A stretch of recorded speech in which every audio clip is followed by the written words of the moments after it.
এটা পড়ার পর আমার চোখ দিয়ে পানি চলে আসছিল। আশা করি আপনারা এই গল্পটা শুনে যাইবেন। ইয়া রাসূলুল্লাহ সাল্লাল্লাহু আলাইহি সাল্লাম কি করিনি আমাদের জন্য? নবী হওয়ার আগে 40টা বছর একটা টুকাও পড়েনি আপনার শরীরে, আর উম্মতের কাছে কালেমার দাওয়াত পৌঁছিয়ে দেওয়ার জন্য আপনার গা থেকে রক্ত বের হয়েছে আমাদের জন্য। না খেয়ে কোনোদিন থাকেননি, পেটের মধ্যে পাথর বেঁধেছেন ক্ষুধার যন্ত্রণায়, তাও জান্নাত থেকে খাবারের জন্য সুপারিশ করিনি, শুধু আমাদের কাছে কালেমার দাওয়াত পৌঁছে দেওয়ার জন্য। জান্নাতের সর্দার জেনেও রাতের পর রাত জেগে তাহাজ্জুদের নামাজ পড়ে কেঁদেছেন, ইয়া উম্মতি উম্মতি বলে। নিজের জন্য কোনোদিন কোনো কিছু চাননি, যেন আমরা জান্নাতে যেতে পারি। অসংখ্য সাহাবীরা ত্যাগ করেছেন তাদের বিলাসিতা, বেছে নিয়েছেন কালেমা, যেন আপনাকে নিয়ে আমাদের কাছে পৌঁছে দিতে পারেন কালেমা।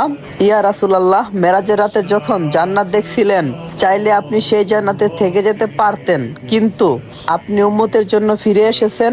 জাহান্নাম দেখার পর বারবার উম্মতের কথা ভেবে চোখ দিয়ে পানি ফেলছেন।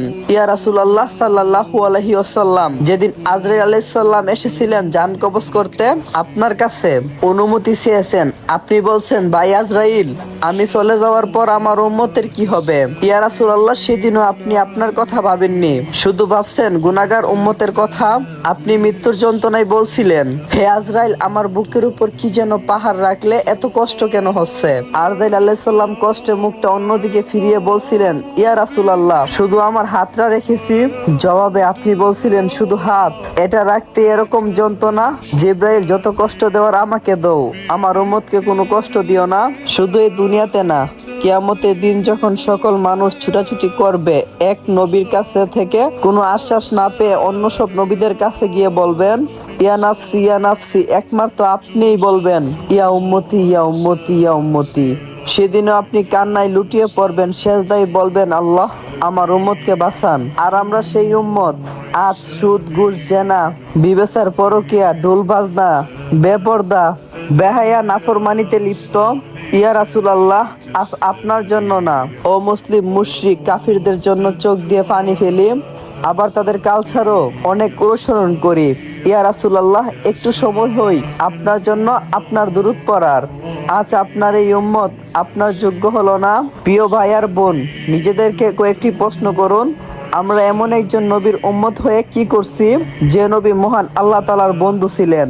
সেই নবী মৃত্যুর সময় কতটা কষ্ট পেয়েছেন, তাহলে আমাদের কি অবস্থা হবে? আমরা কি কিয়ামতের দিন নবী হযরত মুহাম্মদ সাল্লাল্লাহু আলাইহি সাল্লামের সুপারিশ পাওয়ার যোগ্য হব? ভাবুন তো, আল্লাহ তাআলা যদি একটাবার আমাদের দিক থেকে মুখটা ফিরিয়ে নেন, তাহলে আমাদের অবস্থা কি হবে? আপনাদের কাছে অনুরোধ রইল, ভিডিওটা কয়েকজনের মাঝে শেয়ার করে অন্যদেরকে শোনার সুযোগ করে দেন। আপনার শেয়ারের মাধ্যমে কেউ একটু হলেও আমাদের প্রাণপ্রিয় নবীর জন্য কাঁদতে পারবেন। কার কার কান্না চলে এসেছে অবশ্যই কমেন্ট বক্সে জানাবেন। আসসালামু আলাইকুম। যদি ইসলামিক গল্প পেতে চান আর ইসলামিক গল্প ভালোবাসেন, তাহলে আইডিটা ফলো দিয়ে অবশ্যই আমাদের সাথেই থাকবেন। ভালো থাকবেন, নিজেদের খেয়াল রাখবেন। আল্লাহ হাফেজ।